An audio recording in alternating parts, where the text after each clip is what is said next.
የጌታ ስም የተባረከ ይሁን። ሰሞኑን ልብ ብላችሁ ከሆነ አንድ ሁለት ጊዜ እግዚአብሔርን ስለማወቅ ተማርን አይደል? አንድ ጊዜ እህታችን ህይወት አስተማረች። እንደገና በኮንፈረንሱ መሃል የመጣው ወንድማችን እዛ ላይ ነበር ትኩረቱ እና እግዚአብሔር እወቁኝ የሚል ይመስላል አይመስላችሁም? እና እግዚአብሔር እንድናውቀው ያስፈልጋል። እግዚአብሔርን ካወቅን ደግሞ የምናውቀው እውቀት ለማከማቸት ነው ወይ የሚል ጥያቄ ይመጣል አይደል? እግዚአብሔር እወቁኝ ያለው መታወቅ ስለሚፈልግ የሚያውቀው ስለሌለ ዝና ፈልጎ ምናምን አይመስለኝም። እግዚአብሔር እወቁኝ ያለው እሱን ማወቅ ለኛ ስለሚጠቅመን ነው አይመስላችሁም? ምክንያቱም እውቅናን፣ ዝናን፣ ክብርን የፈጠራቸው እሱ ነው። ከማንም በፊት በእነሱ ውስጥ የግሉ ናቸው፣ አሁንም ናቸው። እና እግዚአብሔር እንድናውቀው ፈልጓል። የመጽሐፍ ቅዱሳችንን እምብርት ነገሮች በምንፈልግበት ጊዜ እግዚአብሔር ከመታወቁ ጋር ዲማንድ የሚያደርገው ነገር አለ። ፈሩኝም ይላል። እግዚአብሔርን ማወቅና እግዚአብሔርን መፍራት የሚመጋገቡ ነገሮች ናቸው። እግዚአብሔርን ማወቅ ወደ እግዚአብሔርን መፍራት ይወስዳል። እግዚአብሔርን መፍራት ደግሞ እግዚአብሔርን የበለጠ እንድናውቀው ያደርገናል። አንዳቸውን ይመግባሉ ማለት ነው። እንግዲህ የምንነጋገርበትን ነጥብ ሰጠዋችሁ። በዚህ ዙሪያ ነው የምንነጋገረው። እግዚአብሔርን እናመስግንና እንጀምራለን። ጌታ ሆይ እጅግ አድርገን እናመሰግንሃለን። ከምሕረትህና ከትዕግስትህ ብዛት የተነሳ ብቻ በዚህ አለን። መልካም ነህ፣ ድንቅ ነህ። ጌታ እግዚአብሔር አምላካችን ሆይ ልናውቅህ እንደሚገባ እንድናውቅህ እርዳን። ልንፈራህ በሚገባበት መጠን እንድንፈራህ ደግሞ አግዘን። እግዚአብሔር አምላክና አባታችን ሆይ ባሪያ ብዙ ጸጋ ያስፈልገኛልና ከኔ ጋር ሁን። ከሚሰሙት ወንድሞቼና እህቶቼም ጋር ሁን። መልካምነትህና በጎነትህ ይህንን ስፍራ ይሸፍን። የክፉውን ምክር፣ ሴራና ተንኮል ሁሉ ከዚህ አርቅልን። በልጅህ በጌታ በኢየሱስ ክርስቶስ ስም ከብዙ ምስጋና ጋር አብረህን እንድትሆን እንለምንሃለን። አሜን። ኢየሱስ ክርስቶስ ጌታ ነው። ሆሴዕ ምዕራፍ 6 ቁጥር 3 ላይ ምን የሚል ቃል እናያለን? እንወቅ እናውቀውም ዘንድ እግዚአብሔርን እንከተል፣ እንደ ወገግታም ተዘጋጅቶ እናገኘዋለን፣ እንደ ዝናብም ምድርን እንደሚያጠጣ እንደ መጨረሻ ዝናብ ይመጣል ይላል።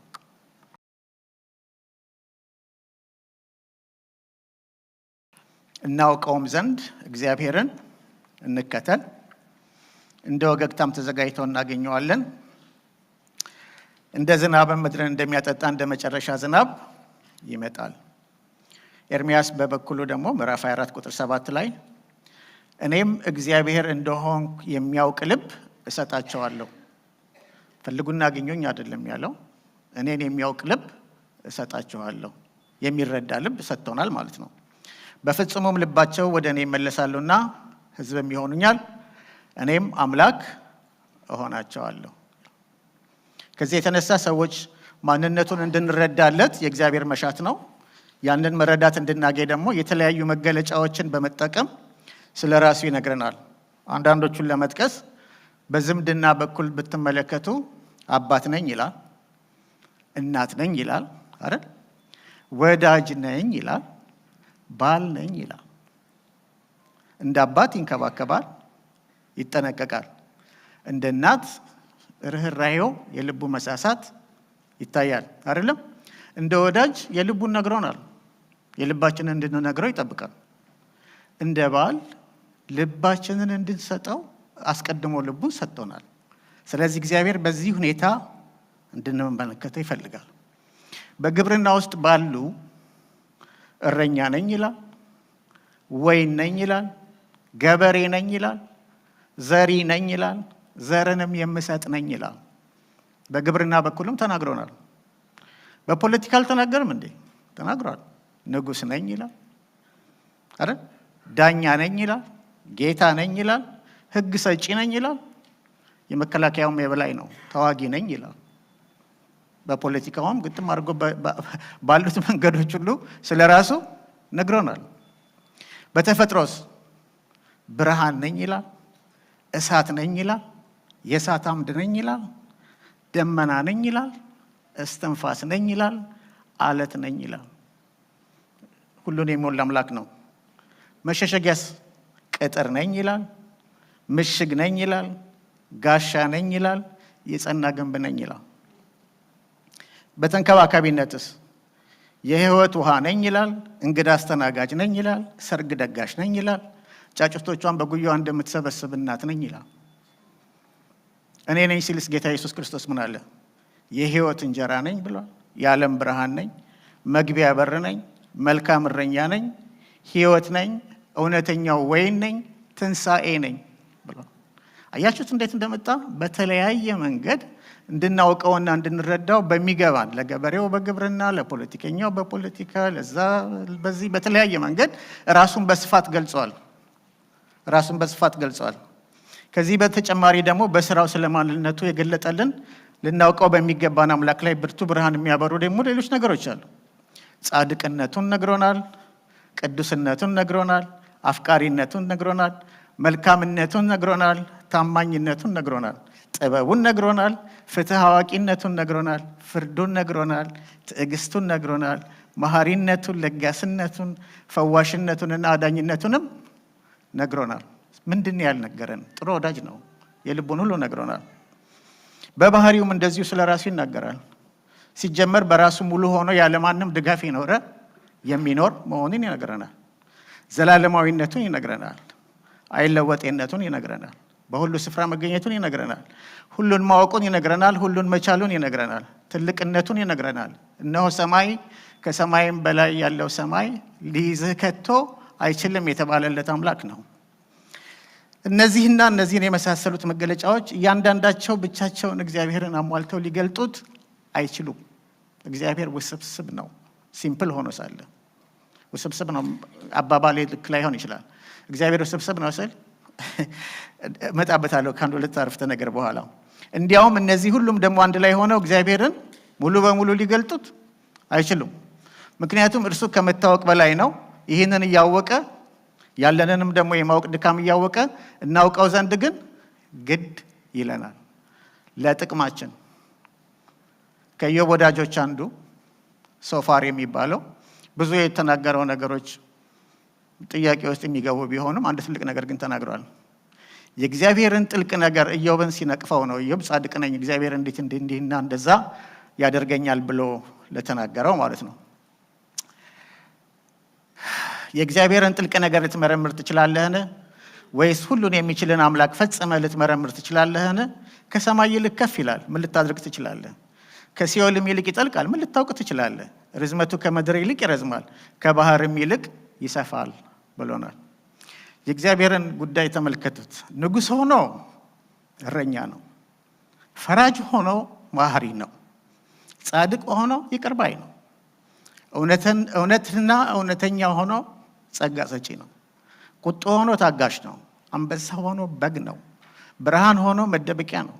ጻድቅ ሆኖ የኃጢአተኛ ወዳጅ ነው። ካህን ሆኖ ኃጢአትን የሚያስተሰርይ በግ ነው። ከሁሉ ልቆ ደግሞ ትሁት ነው። ብዙ ማለት ይቻላል። በዚህ መንገድ እንድናውቀው፣ በዚህ መንገድ እንድናየው፣ በዚህ መንገድ በልባችን ውስጥ ልቆ እንዲገኝ ይፈልጋል። ጥቅሙ ለማን? ለእኛ። ታላቅነቱን የማይመረመር መሆኑን ስንረዳ በመደነቅ እንሞላለን። ኢሳይያስ ምዕራፍ 6 ላይ ያየውን አይነት ማየት ማለት ነው። በዚህ አጋጣሚ ኦሰም የሚል የእንግሊዝኛ ቃል አለ። ለእግዚአብሔር ብቻ ይገባዋል ከሚሉ ሰዎች ጋራ እተባበራለሁ።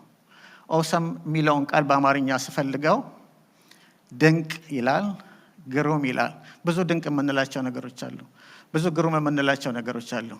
ይሄ ኦሰም ግን ለእግዚአብሔር ብቻ ሪዘርቭ የተደረገ መሆን አለበት ብዬ አስባለሁ።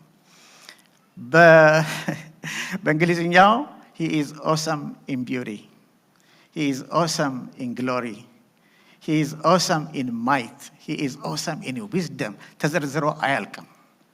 ያ መረዳት ያስፈልገናል። እግዚአብሔር ኦሰም ነው። በአማርኛ ምን እንደሚባል አላውቅም፣ ቢፈጥሮለት ጥሩ ነበር። ይህ ነው ተብሎ ሊወዳደረው ሊስተካከለው የሚችል ምንም ነገር የሌለው፣ በውበቱ ቢባል፣ በኃይሉ ቢባል፣ በዝናው ቢባል፣ በክብሩ ቢባል፣ በርህራሄው ቢባል፣ በትዕግስቱ ቢባል፣ በማንኛውም ነገር እግዚአብሔርን የሚመስለው የለም። እግዚአብሔርን የሚመስለው የለም። ቅድስናውን ስንረዳ ምን ያህል ኢምንት እንደሆነ እንረዳለን። ለዚህ ነው ኢዮብ 42 ምዕራፍ 42 ገደማ በጆሮዬ ሰምቼ ነበር፣ አሁን ግን ዓይኔ አየች። ዓይኑ ያየውን ምን እንዳየ እግዚአብሔር ይወቅ። በጣም ከባድ ነው። ወደ ውስጥ ዘልቀን ከመግባታችን በፊት ሁለት ነገሮች ነው ያልኳቸው አይደለም? እግዚአብሔርን ማወቅ፣ እግዚአብሔርን መፍራት።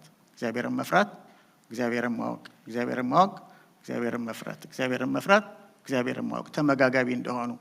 ፍርሃት፣ ስለ ፍርሃት እስቲ እናንሳ። እግዚአብሔርን መፍራት በተመለከተ ከኛ ጋር ከ10 ዓመት በፊት የነበራችሁ ሰዎች ይራት አዶናይ በሚል ጋሽ ተስፋ ጥሩ አድርጎ አስተምሮናል። የምታስታውሱ ከሆነ ማስታወሻችሁን ቼክ አድርጉ። ተከታታይ ትምህርት ተሰጥቶን ነበር። ወደዚያ ያን ያህል ጠልቅ ያልገባም። ነገር ግን ሁለት ዋና የሆኑ ሀሳቦችን ማንሳት ይኖርብኛል። የዕብራይስጡ ቃል ይራት የሚለው ሰፊ አድማስ ያላቸው ቃላቶች ትርጉም ይሰጣል። አንደኛው አንድ ባሪያ በጨካኝ ጌታው ፊት አጥፍቶ ተይዞ የሚጠብቀውን ቅጣት እያሰበ የሚፈራው ፍርሃት ነው። የመጨረሻው ምናልባትም ያ ባሪያ ከዛ በፊት ተቀጥቶ ሁለተኛ እንዲህ ስታደርግ ባይ እሳት ላይ ነው መወረወር የተባለ ሊሆን ይችላል። ያ ፍርሃት አያችሁት ምን ያህል ትልቅ ፍርሃት እንደሆነ በዚህ በኩል አለ። በሌላ በኩል ደግሞ ሁለተኛው ፍርሃት ደግሞ ይሄው ይራት የሚለው ቃል ደግሞ ምንድነው? አባትና ልጅ ካላቸው የፍቅር ግንኙነት የተነሳ ልጅ ለአባቱ ያለው የጠለቀ ፍርሃትና አክብሮት። አባቴ ያጠፋኛል ብሎ የሚፈራው ልጅ ነው አይደለም። አባቴ እንዲህ ያደርገኛል ብሎ ነው አይደለም። ከአባቴ ጋር ያለኝ ግንኙነት ከምንም ነገር በላይ የሚበልጥ ስለሆነ አባቴን ቅር የሚያሰኘውን ነገር አላደርግም የሚለው ፍርሃት ነው። ቅጣትን በመፍራት በሚደረገው ፍርሃት ውስጥ ማድረግ የሌለብንን ነገር ለማድረግ የሚያየን ሰው አለመኖሩን ብቻ ቼክ ማድረግ በቂ ነው አይደል? የሚከሰን ከሌለ፣ ምስክር የሚሆን ከሌለ ምን የሚያቆመን ነገር አለ አይደል እንዴ? አባት ግን ከሆነ ኖ እዚህ ቦታ አትገኝ ብሎኛል፣ ከእንደዚህ አይነት አካባቢ ጋር አትዋል ብሎኛል ብሎ ከአባት ጋር ያለው የተለየ ነው። ይሄ ፍርሃት፣ ይሄኛው የባሪያው ፍርሃት እንበለው፣ ያ ፍርሃት በራሳችን ላይ ያተኮረ ነው። ስለምንፈልገው ነገር ያንን ያገኘነው ነገር ደግሞ ቅጣት እንደማያስመጣብን ካወቅን ይርገድ ፍርሃቱ ወደ እግዚአብሔር አሁን ለምሳሌ ይሄው ራሱ ይሄ ቅጣት ይጠብቀኛል የሚለው ፍርሃት ራሱ ወደ እግዚአብሔር ያተኮረ ከሆነ መልካም ነው። ለምን? ለወንጌል በር ይከፍታል። እግዚአብሔር ኃጢአተኛን እንደሚቀጣ ይቀጣል አይቀጣም? ይቀጣል። ጥያቄና መልስ የለው። በክርስቶስ ውስጥ ለሆነው ክርስቶስ ራሱ ቅጣታችንን ስለወሰደ እኛ ከእግዚአብሔር አብ ጋር ያለን ግንኙነት የተለየ ነው። ነገር ግን በክርስቶስ ውስጥ ላልመጡ ሰዎች እግዚአብሔር አሁንም ኃጢአትን ሳልቀጣ አልተውም ስላለ አይዋሽም፣ ይቀጣል። ወደ መጨረሻ እናነሳዋለን ይሄን ጉዳይ። እንዲህ አይነቱ ፍርሃት እግዚአብሔርን በቃ የሚቀጣና ምናምን ያስመስለዋል። አንዳንድ ጊዜ ሰዎችን ከእግዚአብሔር ደግሞ እንዲርቁም ምክንያት ይሆንባቸዋል። ነገር ግን እግዚአብሔር በምህረቱ ጻድቅ ነው። ስለዚህ በክርስቶስ ኢየሱስ አማካኝነት ምን አድርጓል? መንገድ ከፍቷል። ከዚህ ቁጣ መዳን የሚቻልበት መንገድ አለ። የተመረቀውና አዲሱ መንገድ በኢየሱስ ክርስቶስ በኩል የተከፈተው ማለት ነው። በልጅ አንጻር በልጅ በኩል ያለውን ፍርሃት ደግሞ በሚመለከት በዛ ውስጥ የምንመለከተው መጠን የሌለው ትልቅ አክብሮት ነው የምንመለከተው ለአባት።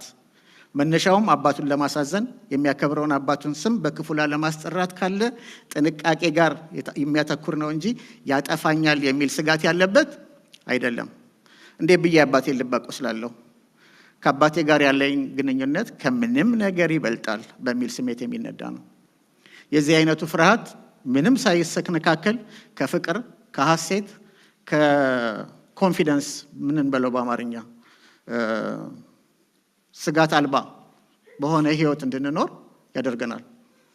እግዚአብሔር ከራሱ ታማኝነት የተነሳ ነው ይቆም ነው። ታውቃላችሁ አይደለም? በወገቤን ታጥቄ አንገቴን ምናምን ጥርሴን ነክሼ የምንለው ነገር የለንም። ከጸጋ ውጪ ባዶ ነን። ባዶ ይሄ ነገር አለኝ የምንለው ነገር የለም። ይቅርታ። የዚህ አይነቱ ፍርሃት ያለምንም ፍጭት ከፍቅር ከሐሴትና ከልበ ሙሉነት ጋር ነው የሚሄደው። ፍቅር ከእግዚአብሔር ጋር አይደለም። ለምን? አባታችን ስለሆነ። ፍቅር ከወንድሞቻችንና ከእህቶቻችን ጋር። ለምን? ክርስቶስ ራሱ ምን ብሎናል? አንድ ቤት ናችሁ ብሎናል አይደለም? ዕብራውያንን ስናጠና እንደተመለከት ነው አንድ ቤት ነን፣ የአንድ ቤተሰብ አባላት ነን። እርስ በርሳችን ፍቅር ይጠበቅብናል። ለእግዚአብሔር ኦፍ ኮርስ ፍቅር አለን። የዚህ አይነቱ ፍርሃት ምንም ግጭት የለበትም። ልጅ ወደ አባቱ በቀረበው ልክ በአባቱ ፊት የሚኖረው ጥንቃቄና ፍርሃት ምን ይሆናል? ይጨምራል። ምክንያቱም የልጁና የአባቱ ግንኙነት ከሚታሰበው በላይ ዋጋው የላቀ እየሆነ ስለሚሄድ። ይሄን የምታውቁት እድሜያችሁ ከቲኔጀርነት ካለፈ በኋላ ከአባታችሁ ጋር ጊዜ ማጥፋት ስትጀምሩ የአባታችሁን ዋጋ ትረዳላችሁ። እስከዛ ድረስ የሆነ ሱፐርቫይዘር ነው የሚመስላቸው። ይሄን አታርግ ያንን ምናምን ስለሚል ማለት ነው። በኋላ ላይ እንደ አዋቂ አርቆጭ አድርገው ሲያናገራቸው የአባታችሁን ጣዕም ትረዱታላችሁ። የበለጠም ደግሞ አባታችሁን ትፈራላችሁ፣ ታከብራላችሁ። ሐዋርያው ዮሐንስ ስለዚህ ጉዳይ በመጀመሪያ መልእክቱ ምዕራፍ 4 ቁጥር 17 እስከ 19 በፍርድ ቀን ድፍረት ይሆንልን ዘንድ ፍቅር በዚህ ከኛ ጋር ተፈጽሟል። እርሱ እንዳለ እኛ ደግሞ እንዲሁ በዚህ ዓለም ነንና፣ ፍጹም ፍቅር ፍርሃትን አውጥቶ ይጥላል እንጂ በፍቅር ፍርሃት የለም። ፍርሃት ቅጣት አለውና። ፍርሃት ወዴት ነው የሚሄደው? ወደ ጨካኙ ጌታና ወደ ባሪያው አይነቱ ጥግ ይሄዳል ማለት ነው። የሚፈራም ሰው ፍቅሩ ፍጹም አይደለም። እዚህ አታርግ ስለተባለ ነው እንጂ ምን አይነት አሁን ይሄ የሰው ድካም ቢረዳ ኖሮ እንዲህና እንደዚህ አይልም ነበር ወደሚል ማጉረምረም ውስጥ እንገባለን ማለት ነው። ልጁ ወደ አባቱ በቀረበው ልክ በአባቱ ፊት የሚኖረው ጥንቃቄ እየጨመረ እንደሚሄድ እንዳየ ነው ማለት ነው። በዚህ ክፍል ዮሐንስ የጠቀሰው ፍርሃት ከቅጣት ፍርሃት ጋር የተያያዘ አይደለም። ምክንያቱም እርሱ አስቀድሞ ወዶኛልና እኛም እንወደዋለን። ዕብራውያን 12 ከ18 እስከ 24 ላይ ሁለት ተራሮች ተጠቅሰዋል። የሲና ተራራና የጽዮን ተራራ። የሲና ተራራ ሽብር ነው። እግዚአብሔር ተገኝቷል። እግዚአብሔር አለ ተራራው ላይ። አትጠጉ፣ ወደዚህ አትዙሩ፣ ተራራውን እንዳትነኩ። አይታችኋል። ሰዎች ይንቀጠቀጣሉ፣ ምድርም ተራራውም ይናጣል፣ ይንቀጠቀጣል። የእግዚአብሔር ክብር በዛ ስፍራ ላይ ከመገኘቱ የተነሳ የመለከት ድምፅ አለ፣ መንቀጥቀጥ አለ። የደረሰ የነካ ይጠፋል በሚል ፍርሃት ውስጥ ሆኖ ርቆ መመልከት አለ። ከድምፁ ማስፈራራት የተነሳ ሌላ ይጨመርብን ብሎ መጮህ የት ነው ያለው? በሲና ተራራ ላይ ነበር። እግዚአብሔር በሙሉ ክብሩ ከኃጢአተኞች ጋር እንዴት ዲል እንደሚያደርግ ያሳየበት ነው። አክብሩኝ፣ ፍሩኝ። እንኳን ሰው ተራራ አንቀጠቅጣለሁ። ጢስ ነው ባለሁበት፣ ጉም ነው ባለሁበት፣ ድምፅ ነው፣ አስፈሪ ነገር ነው በሚል ሁኔታ ነው የተገለጠው። ሕግ የሰጠበት ስፍራ ከመሆኑ የተነሳ ማለት ነው። እንደገና ግን ወደ ጽዮን ተራራ በምንመጣበት ጊዜ ወደ እግዚአብሔር ከተማ ደርሳቸዋል። ወደ ሰማያዊቱም ኢየሩሳሌም በደስታም ወደ ተሰበሰቡት ወደ አእላፍ መላእክት ቀርባቸዋል። በሰማያትም ወደ ተጻፉ ወደ በኩራት ማህበር የሁሉም ዳኛ ወደሚሆን ወደ እግዚአብሔር ፍጹማንም ወደ ሆኑት ወደ ጻድቃን መንፈሶች የአዲስ ኪዳን መካከለኛ ወደሚሆን ወደ ኢየሱስ ከአቤልም ደም ይልቅ የሚሻለውን ወደሚናገር መርጨት ደም ደርሳችኋል። በሁለቱ ተራራዎች መካከል አስደናቂ የሆነ ልዩነት አለ። አንደኛው በመጥፋት ፍርሃት የታጀበ አትቅረብ የሚል ሲሆን፣ ሌላኛው የመቅረብ ግብዣ የቀረበበት ነው። ጽዮን ላይ ኑ ነው የተባለ። ኑ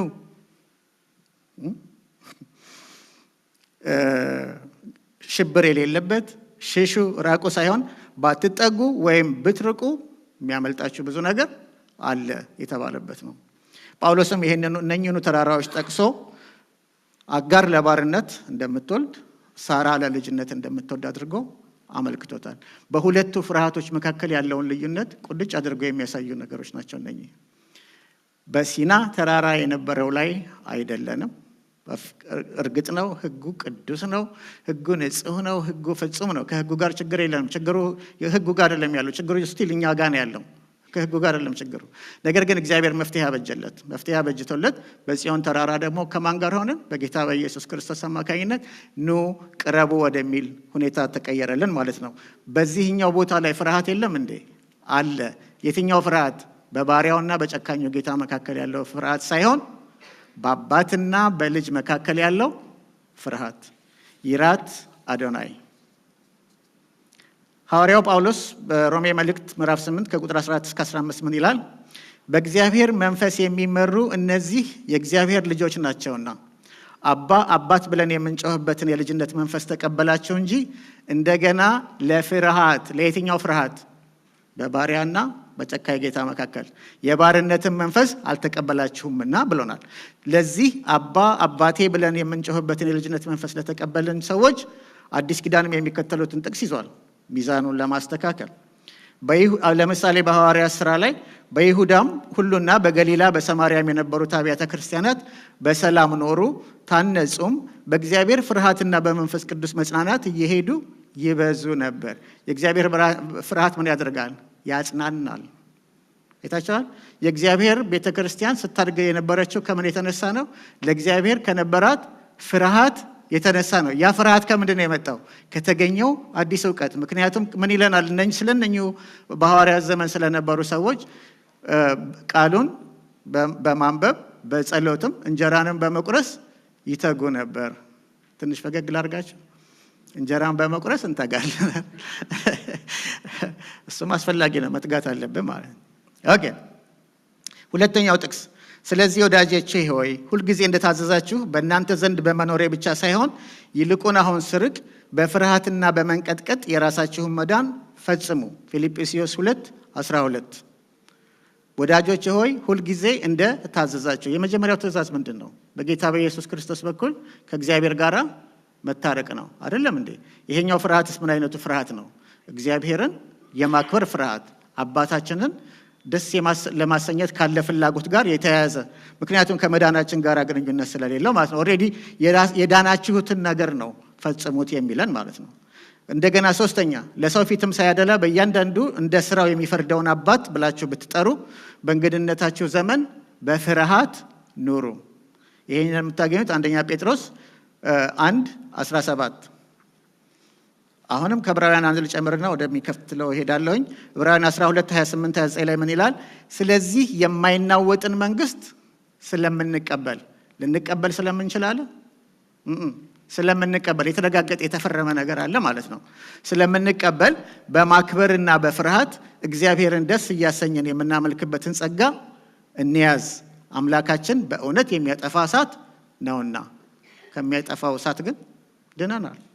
በምክንያት በልጁ በክርስቶስ ኢየሱስ ምክንያት። በክርስቶስ ስለሆነው በቅጣት የሚነዳ ፍርሃት የለብንም።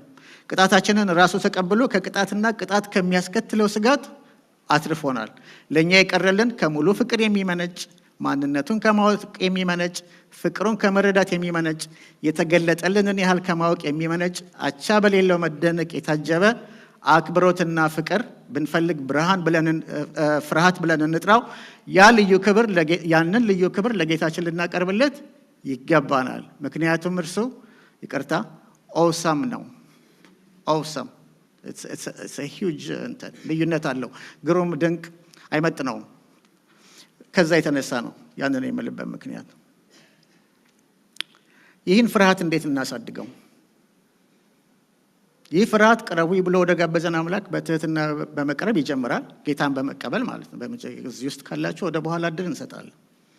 ይህ ፍርሃት ራሱን የሚመግበው ለእግዚአብሔር ያለንን እውቀት ነው። እግዚአብሔርን ለመፍራት ጋዙ የእግዚአብሔር እውቀት ነው። እግዚአብሔርን ለማወቅ የሚጨመረው ጋዝ እግዚአብሔርን መፍራት ነው። ራሳችንን ቅድስናው ውስጥ፣ ግርማዊነቱ ውስጥ፣ ጻድቅነቱ ውስጥ፣ ምሕረቱ ውስጥ ማግኘት ይኖርብናል። የምናመልከው አምላክ በእኛ ምሮ ውስጥ ያለው ትልቅነት የምናውቀውን ያህል ነው። ሰሞኑን ያለ ዋንጫ አይታችኋል አይደል? እዚህ ጋር መስቀል የተነቀሱ ምናምን የሚሉ ብዙ አይነት ሰዎች አምላካቸውን እያቀረቡልን ነው። እያየናቸው ነው እነኛን አምላኮች አይደል? እግዚአብሔር ነው አምላክ አይመስለኝም። እግዚአብሔር የልብ አምላክ ነው ሲጀመር። የንቅሳት የሎቲ ምናምን አምላክ አይደለም። ልክ ነኝ? ነገር ግን ሁሉም አምላኩን እያሳየ ነበር። ጎል ያገባው ምናምን ይላል። ምን ማለት እንደሆነ። እግዚአብሔርን የምንፈራው የምናውቀውን ያህል ነው። አረጋግጥላችኋል። የምናውቀውን ያህል ነው። እንዴት ነው? ለምሳሌ አንድ ሰው እግዚአብሔርን፣ አንድ ሰው አይደለም ብዙ ሰው እኔ የኔ አምላክ የፍቅር አምላክ ነው፣ እንደዚህ አይነት ጀጅመንት ምናምን ሲኦል ምናምን የለም የሚሉ ሰዎች አሉ። ያ የአብርሃም አምላክ ነው እንዴ? አይደለም። ራሳቸው በአእምሯቸው ውስጥ የሳሉት አምላክ ነው፣ እግዚአብሔር አይደለም። አንዳንዶች ደግሞ እንጃ እኔ ይቅር የምባል አይመስለኝም፣ የኔ በደል በጣም የከፋ ነው፣ እንጃልኝ የኔ ነገር ምናምን፣ ኧረ ክርስቶስ መፍትሄ አምጥቶ አይ እንጃ በሱ በኩል የሚቀልልኝ አይደል። ያም አምላክ ሌላ ነው፣ አናውቀውም። እግዚአብሔር መሐሪ ነው፣ የምናውቀው አምላክ። እግዚአብሔር በልጁ በክርስቶስ በኩል የመጣውን ጥያቄ እምቢ ማይል አምላክ ነው። ለዚህ ነው ጸሎታችን መጨረሻ ላይ ኢትዮጵያ ትቅደም ሳይሆን በኢየሱስ ክርስቶስ ስም የምንለው። ማምለኮቻችን አቅርበን አይደለም እንዴ? እሱ እንደጸለየ አድርገህ ስማልኝ የምንለው። ምክንያቱስ አብ የልጁን ጥያቄ እምቢ ስለማይል አይደል? ኦኬ። ሁለተኛው እግዚአብሔርን መፍራት የምንማርበት ቃሉ ነው። ዘዳግም 31 12 13 ይሰሙና ይማሩ ዘንድ አምላካቸውንም እግዚአብሔርን ይፈሩ ዘንድ። በመጀመሪያ ምን አድርገው ነው? ተምረው። ከዛስ እግዚአብሔርን ይፈሩ ዘንድ የዚህንም ሕግ ቃሎች ሁሉ ጠብቀው ያደርጉ ዘንድ ሕዝቡን ወንዶችንና ሴቶችን ሕፃናቶችንም፣ እነኚህ እስራኤላውያን ናቸው፣ በአገራችሁ ደጅ ያለውንም መጻተኛ ሰብስብ። የሕግ ቃላት የማያውቁ ልጆቻቸውም የዮርዳኖስን ተሻግራችሁ ልትወርሷት በምትሄዱባት ምድር በምትኖሩበት ዘመን ሁሉ ይስሙ፣ አምላካችሁን እግዚአብሔርን መፍራት ይማሩ። የማናውቀውን በስርዓቱ ማክበር አንችልም አይደል? ሰውየው ተደብድቦ ፖሊስ ጣቢያ ሄዳሉ ድሮ እና የቆሙት ኮሎኔል ናቸው። የኮሎኔል አለባበስ ምን እንደሆነ ማዕረጋቸውን ስላላወቀ የወሎት አምሳ አለቃ ይሄ ሰውዬ እንደዚህ ያደረገኝ አላቸው። ይህን ሰውዬ ወሰዱና ክሱንም አልሰሙትም። ለምን ወረዱ? ሰውዬው ከኮሎኔል ወደ አምሳ አለቃ ሲወርዱ የተደበደበው ባፉ ሊሆን ይችላልና የምናከብረው ያለንን እውቀት ያህል ነው። የኮሎኔል ማዕረግ ያደረገን ሰውዬ መጥራት ያለብን ማን ብለን ነው? ኮሎኔል ብለን ነው እንጂ አምሳ አለቃ ማለት እውቀትና ማክበር፣ እውቀትና ፍርሃት የተያያዙ ነገሮች ናቸው። ያለ ቃሉ ደግሞ እግዚአብሔርን ማወቅ አንችልም። የምንፈራው፣ የምንወደው፣ የምናከብረው የምናውቀውን ያህል ነው። አንድ ጊዜ ደግሞ ያጋጠመኝ ነገር አለ። ሁለት ሰዎች ቁጭ ብለው ያወራሉ። በተለያየ የህይወት ደረጃ ውስጥ ያሉ ናቸው። ከዛ እንዴት አይነት ጥሩ ሰው ነው ምናምን ተባባሉ እና አውቀሃል እንትን ምናምን ፕሮፌሰር ነው አሉ። እንዴ ምን ላደርግ ከእሱ ጋር ተቀመጥኩ ብሎ ሰውየው ለፕሮፌሰሩ ያለውን አክብሮ ገለጠ። እንደውም ምን ሆነ መሰላቸው? የተቃጠረው ሰው ሁሉ አልሄደም፣ እኔ ከእሱ ጋር መሆን የለብኝም በሚል። ይህም ስህተት ነው፣ ግን የምናውቀውን ያህል ነው አክብሮት የምንሰጠው ማለት ነው። ሰውየው አስቀድሞ ማዕረጉን ቢያውቅ ኖሮ በስነ ስርዓት ይጫወቱ ነበር ማለት ነው።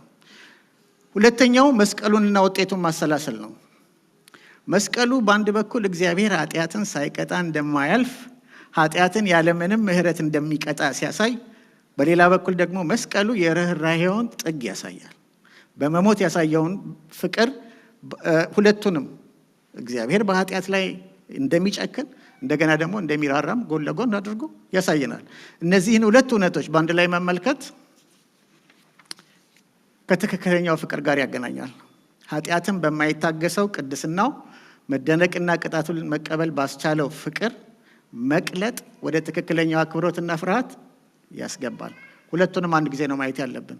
በኃጢአት ላይ የወሰደውን እርምጃ እንዴት ነው የምናየው? ልጁን እኮ ቦጫጭቆታል አይደል? አይታችሁታል? እንደምሰማው ፊልሙም በትክክል እንትን አላለውም፣ አላገኘውም የተጎዳበትን ጉዳት። ያንን ያህል ነው ኃጢአትን የተጸየፈው። ያንን ያህል ነው ልጁ ላይ የጨከነው። ሁለቱን አንድ ላይ በምንመለከት ጊዜ ነፍስ ሊቀርልን አይችልም አይደለም? ስለዚህ በመስቀል ላይ የተደረገልንን ነገር ማሰብ ይኖርብናል። ብዙ የተተወለት ብዙ ይወዳል። ያ ፍቅር ብዙ አክብሮትን ከፍርሃት ጋር እንድናጎናጸፍ ለእግዚአብሔር ይረዳናል። ሌላው በእግዚአብሔር ላይ እግዚአብሔርን ለመፍራት የሚረዳን ነገር አምልኮ። የራሴን ልምምድ ልንገራችሁ። አምልኮ ከተጀመረ በኋላ ከመጣው አንዳንድ ጊዜ ሬርሊ አረፍዳለሁኝ። ምን እንደምታደርጉ ግራ ይገባኛል። ምን እንደሆነ አይገባኝም። ወይ አምልኮ ውስጥ ለመግባት ጊዜ ይወስድብኛል፣ ወይም ጠቅላላውን ሳልገባ እሄዳለሁ። ምክንያቱም ከአምልኮ በፊት ባለው ጸሎት ላይ እንደገና አምልኮ የሚመራው ሰው አምልኮውን ለማስጀመር በሚናገራቸው ነገሮች ላይ የተንተራሰ ነው። እነሱን ነገሮች ካላገኘው መሀል ላይ ከመጣሁ እንዴት አድርገው ነው ለመግባት እቸገራለሁ። ልዘምር እችላለሁ፣ ላጨበጭብ እችላለሁ፣ ግን ልቤ በአምልኮ ውስጥ አይሆንም። በሰዓት መምጣት የብዙዎቻችን ችግር ነው። ሊታሰብበት ግን ይገባል። እግዚአብሔርን ለማወቅ እውነተኛ አምልኮ ወሳኝ ነው። አምልኳችን ምንድን ነው የሚለው? እግዚአብሔር ኦሰም ነው የሚለው አይደል? ዛሬም ስንል ያረፈድነው ይሄንን ነው። አንዳንዶቻችን ቁጭ ልንል እንችላለን። ከንፈራችን ላይ እንቀሳቀስ ይችላል። ዶንት ወሪ አባውት። እናንተ በገባችሁ በተረዳችሁ መንገድ አምልኩት እግዚአብሔርን። የምታመልከው ልባችን ናት አይደል? አምልኮ ወደ እግዚአብሔር ፍርሃት ይወስዳል። ለምን? ለእግዚአብሔር ያለንን እውቀት የዘመርነው በሙሉ ዛሬ ከምናነሳው ነገሮች ጋር የተያያዙ ነገሮች ናቸው። እግዚአብሔርን ማወቅ አለብን። እግዚአብሔርን ለማወቅ አምልኮ ቁልፍ ሚና አለው። በአምልኮ ውስጥ እግዚአብሔር በግርማው ትልቅ ነው። እግዚአብሔር በውበቱ ልዩ ነው። እግዚአብሔር በማዳኑ የሚወዳደረው የለም። እግዚአብሔር በቸርነቱ ለጋስ ነው። በትዕግስቱ ቻይ ነው። እነኛን ሁሉ ነገሮች በተለያየ መንገድ መዝሙሮቹ ይነግሩ ነው። ስለዚህ አምልኮ ወሳኝ ነው ማለት ነው። ሌላው ጸሎት ነው። ከምንፈራውና ከምናከብረው አምላክ ጋር የምንገናኝበት መድረክ አንዱ ጸሎት ነው። ስለ ጸሎት አንድ ጥያቄ ጠይቀኝና የመለስኩት መልስ አለ። እሱን ለሁላችሁም ሼር ባደርግ ደስ ይለኛል። ያደግኩት ቤተ መንግስት አካባቢ ነው። 4 ኪሎ አካባቢ ነው ያደግኩት። ሰፈራችን አንዳንድ ወይዛዝርት አሉ፣ እጅ ነሺዎች ይባላሉ። ምንድን ነው የሚያደርጉት ካላችሁ፣ በስነ ስርዓት ለብሰው በቃ የመጨረሻ ጌጠኛ ልብሳቸውን ለብሰው ንጉሱ ዛሬ በዙፋናቸው ላይ ይገኛሉ በሚባልበት ቀን ሄደው 1000 ዓመት ይንገሱ ብለው ሊሰግዱ ነው የሚሄዱት። እነኛ ሰዎች ክብር አላቸው። ማንም ሰው እጅ ነሺዋን ሴት ሊናገራቸው አይችልም። እነኛ አንዳንድ ቀን ደግሞ ንጉሱ ሸነጥ ያደርጋቸው ለሽቶ አንድ 10,000 ብር ማለት የዛሬ 10 ሚሊዮን ያህላል። የዛን ያህል ይጻፍላቸዋል ቼክ። ይኸውላችሁ ወደ ጸሎት ስንመጣ ከነኛ እጅ ነሺዎች የበለጠ ጥንቃቄ ሊኖረን ያስፈልጋል። እርግጥ እነሱ ልብሳቸው ምናምን አጥበን ነው የሚሄዱት፣ ተዘናንጠው ነው የሚሄዱት። እኛ ልባችንን አጽድተን ከቤታቸው ሲነሱ ጀምሮ ቤተ መንግስት እስከሚገቡ ድረስ ብዙ ነገሮች ያደርጋሉ። እኛ እኮ የነገስታት ንጉስ ጋር ገብታችኋል። በብርሃን ተሰውሮ በማይታይ ብርሃን የተሰወረው ብርሃኑ ግን እኮ አለ። አይናችን ማየት ስለማይችል ተሰውሯል። መጽሐፍ ቅዱስ ይነግረናል። ያን ወደ በኋላ አነሳላችኋለሁ። በዛ ውስጥ ሆኖ በከፍተኛ ታላቅነትና የንግሱን ልክ መለካት አንችልም። ምክንያቱም ያ መለኪያ የለንም። በሰው አእምሮ ሊለካ አይችልም። በዛ ውስጥ ያለ አምላክ ኑና እኔ ያለሁበት መንበር እንጫወት ማለቱ ነው። እንጸልይ ሲል አይደለም እንዴ? እሱን ኢንጆይ ስናደርገው የቸገሩን ነገሮች፣ ያስቸገሩን ነገሮች፣ ጤና ምናምን ጠቅላላ ዝርዝር ይዘን ብንመጣ በፊቱ ምንድን ናቸው? ምንም። ይቅርታ፣ ያ መብት ተሰጥቶናል። ያንን መብት እንጠቀምበት። ያ ደግሞ ምን ያደርጋል መሰላችሁ? ከእግዚአብሔር ጋር የሚኖረን ቆይታ ደግሞ የበለጠ እንድናውቀው፣ የበለጠ እንድንወደው፣ የበለጠ ደግሞ እንድንፈራው ያደርገናል። በፊቱ ጸጥ ብለን ስንቀመጥ በማይሰማ ድምፅ ለልባችን ሲናገር ፍቅራችን፣ አክብሮታችን፣ ሐሴታችን፣ ፍርሃታችንም ይጨምራል። በጸለይን ቁጥር በእግዚአብሔር መገኘቱ ስለምንሆን ለእርሱ ባለን ክብርና ፍርሃት ላይ ከፍተኛ አስተዋጽኦ ያደርጋል። እንጸልይ። ጸሎት ሾፒንግ ሊስት አይደለም። ታውቁታላችሁ እንዲሁ ለነገሩ ማለት ነው። ጸሎት እኔ ከማስታወሰው ልንገራቸው። አባቴ ከስራ ሲመጡ ልጅ ሆኜ ብድግ ያደረጉኛል። ትንሽ ልጅ ሆኜ ሁሉም ማድረገውን አስታውሳለሁ። ብድግ ያደረጉኝና ወይም ካላደረጉኝም የሆነ ነገር ላይ ቆሜ ልባቸው ሲመታ በጆሮዬ አዳምጣለሁ፣ ደስ ይለኛል። ለምን እንደሆነ አላውቅም። ከዛ ደግሞ ግራ እጃቸውን እጎጥትና ሰዓታቸው ቀጭ ቀጭ ቀጭ ቀጭ ሲል በቃ መኖራቸውን ፊልም ማድረገው በእነኛ ነገሮች ነው። አሁንም አልተለወጠም። በጸሎት ውስጥ የእግዚአብሔርን ልብ የማናገኝ ከሆነ የሆነ ስራ እየሰራን ነው። በጸሎት ውስጥ የእግዚአብሔርን መገኘት ፊልም ማናደርግ ከሆነ የሆነ መደረግ ያለበት ነገር እያደረግን ነው የምለው ነገር ይገባቸዋል አይደል? በጸሎት ውስጥ የእግዚአብሔርን ልብ ማግኘት መቻል አለብን። ጸድተን መቅረብ አለብን። ጌታ ሆይ ተናገረኝ ማለት አለብን። ዝም ማለት ደግሞ አንዳንድ ጊዜ ያስፈልጋል ብዬ አስባለሁ። እሱም እስቲ ይናገር። እስቲ ቁጭ ብለን ሁለት ሆነን በቃ አንድ ጊዜ አንድ ልቅሶ ሄድኩኝ። ሊመሰክሩልኝ ነው ሰዎቹ። እኔም ኦኬ ብዬ ሊመሰከርልኝ ቁጭ አልኩ። ጥቅስ ያመጡልኛል። ያም እንትን ለሁለት በቃ መተንፈሻ አጣሁ። ከዛ በኋላ ቆይ እስቲ እኔ እኮ ምንም አስተያየት ምን ሀሳብ አለ ስለዚህ ጉዳይ አላላችሁኝም አልኳቸው። አይ ጸሎታችን አንዳንድ ጊዜ ያንን ይመስላል። ትዕግስት እናድርግ። በመጀመሪያ የነገስታት ንጉሥ በውበቱ፣ በግርማው፣ በክብሩ፣ በጸዳሉ፣ በማንኛውም ነገር አቻ የማይገኝለት ንጉሥ ፊት ነው ያለ ነው። ኦኬ፣ ያንን መርሳት የለብንም። ይህንን ስል አንድ ፓርት ልመለስበትና ኦኬ፣ እጅ ነሺዎች እንሆን ማለት ነው። እናምልከው፣ እንጸልይ። በእግዚአብሔር መገኘት ውስጥ ደግሞ እንደምንኖር ማወቅ እንዴት የሚያሳርፍ ነገር ነው መሰላችሁ። እግዚአብሔር የማያየው ነገር አለ፣ የማይሰማው ነገር አለ። ሀሳባችንን ይረዳዋል እያሰብን እያለን። እንዲያውም አንድ ቦታ ላይ ቦታውን በትክክል ባላስታውስም ከማሰባችን በፊት ምን እንደምናስብ ሁሉ ያውቃል። ስለዚህ በዚህ አምላክ ፊት ውስጥ ምን የሚያግደረድረን ነገር አለ? የሚያውቀውን ነገር በፊቱ መናዘዝ መልካም አይደለም? ይህንን ሁሉ እንደሚያደርግ በምንረዳበት ጊዜ ምን ይሆናል? በሌለበት እንደማንኖር ስናውቅ አብሮን ደግሞ እንዲሆን ስንጋብዘው፣ ሲረዳን ሲመራን ስናይ ፍቅራችንም አክብሮታችንም ፍርሃታችንም ይጨምራል። የዛሬ 20 ምናምን ዓመት አንድ ጊዜ ጋሽ ተስፋ ሲያስተምር 2-3 መለኪያዎች ተናግረው ነበር። አንድ ነገር ከማድረጋችሁ በፊት ኃጢአት መሆንና አለመሆኑን የምታውቁት በድርጊቱ እግዚአብሔር ይከብራል ወይ? ሌሎች ሰዎች ይታደጹበታል ወይ? ወይም ሊጎዱበት ይችላል ወይ? አንደኛውን አላስታውስም፣ 3 ነበሩ።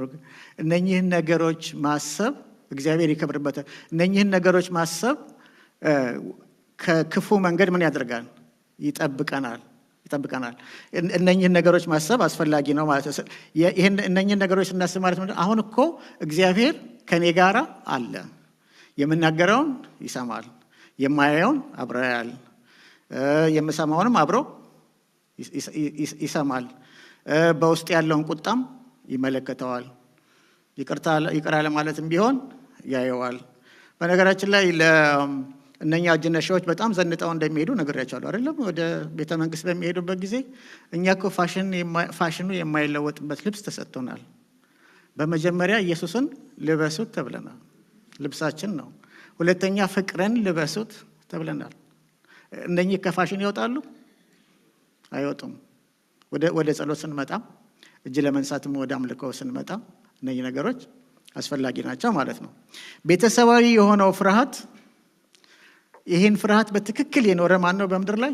ኢየሱስ ክርስቶስ ብቻ ነው። ገና ሳይወለድ ኢሳያስ ገና እግሩ መሬት ሳይረግጥ ኢሳያስ 11:1-3 ምን ይላል? ከእሴይ ግንድ በትር ይወጣል፣ ከስሩም ቁጥቋጥ ያፈራል።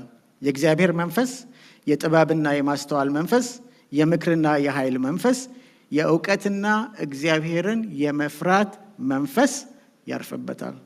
እግዚአብሔርን በመፍራት ደስታውን ያያል። እዚሽ ጋር ልቆም። እግዚአብሔርን መፍራት ምን እንደሚሰጣያችሁ ደስታ አለበት። እግዚአብሔርን ደስታውን ያያል። እግዚአብሔርን መፍራት ለጌታ ለኢየሱስ ክርስቶስ ሸክሙ አልነበረም። እግዚአብሔርን መፍራት ለጌታ ምኑ ነበር? ደስታው ነበር።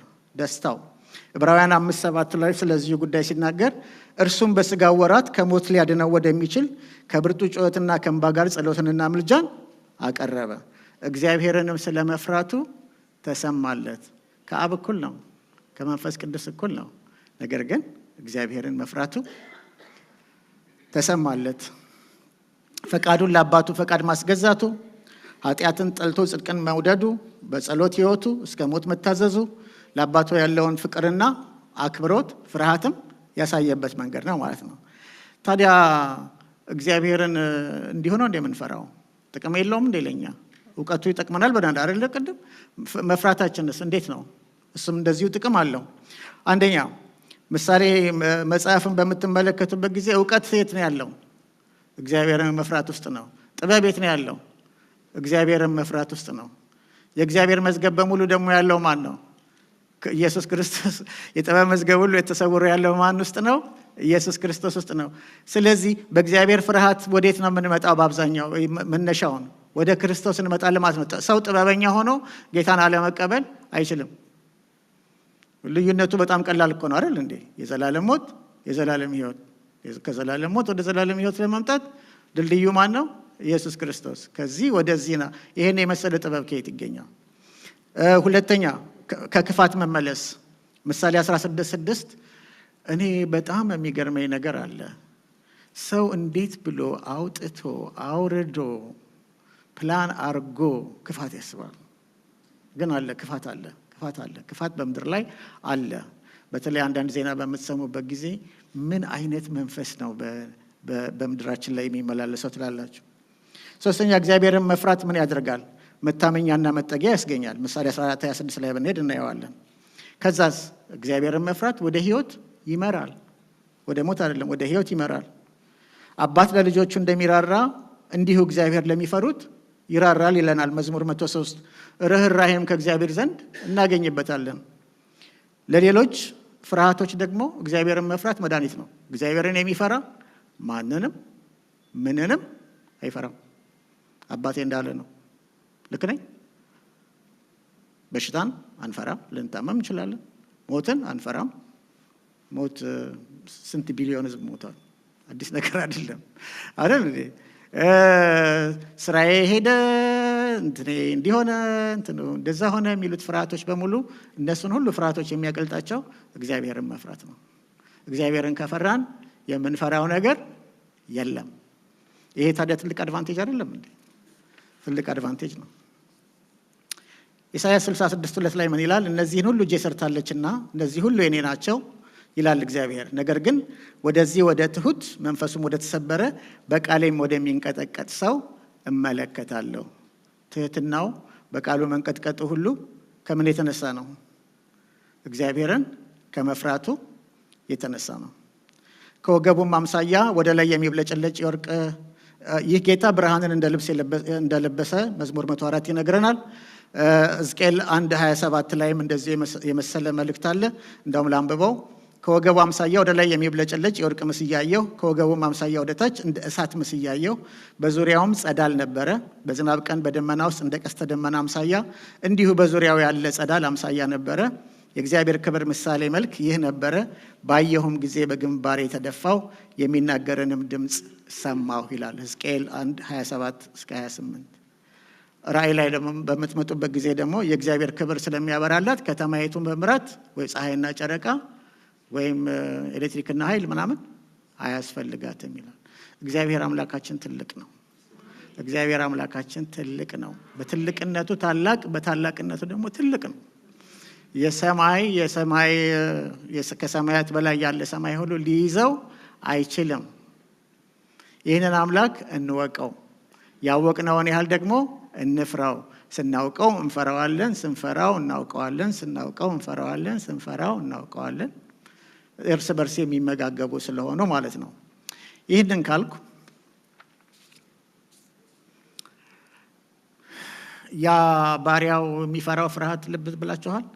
አይቀርልኝም ቅጣቱ መቃጠሌ አይቀርም ምናምን የሚለው ፍርሃት፣ ያ ፍርሃት ያለባችሁ ሰዎች ካላችሁ ዛሬ ወደ ልጅና አባት ፍርሃት ትራንስፈር ማድረግ ይቻላል። ዛሬ አሁን ለእኛ ያንን ያደረገልን ጌታችን ኢየሱስ ክርስቶስ ነው። በእኛ ላይ ሊደርስ የነበረውን ቁጣ እሱ ራሱ ተቀብሎ ከእግዚአብሔር ጋር በልጅነት ከእሱ ጋር አብረን እንድንኖር ያደረገልን ጌታ ኢየሱስ ክርስቶስ ነው። ይህንን ቃል ኪዳን ማድረጋቸውን እርግጠኛ ያልሆናችሁ ሰዎች አሁን ልትጸልዩ ትችላላችሁ። ይህ ቃል ኪዳን ያስፈልገኛል። በክርስቶስ ኢየሱስ ልጅ መሆን እፈልጋለሁ፣ ፍርሃቶችን ሁሉ ያስወግድልኝ ብለን እንጸልያለን። ሁለተኛ ደግሞ እግዚአብሔርን መፍራት እያደገ የሚሄድ ነው እንጂ ዛሬ ሁሉንም ፍርሃት እንፈራለን ማለት አይደለም። ምክንያቱም ምን ብለናል? ፍርሃቱ እውቀትን ይጨምራል፣ እውቀቱ ፍርሃትን ይጨምራል። ስለዚህ ሁለቱንም በአንድ ላይ መጀመር ይኖርብናል። በዚህ በኩል ደግሞ ከእግዚአብሔር እርዳታ የምትጠብቁ ሰዎች አሁን ልትጸልዩ ትችላላችሁ፣ ጌታ እንዲረዳን ማለት ነው።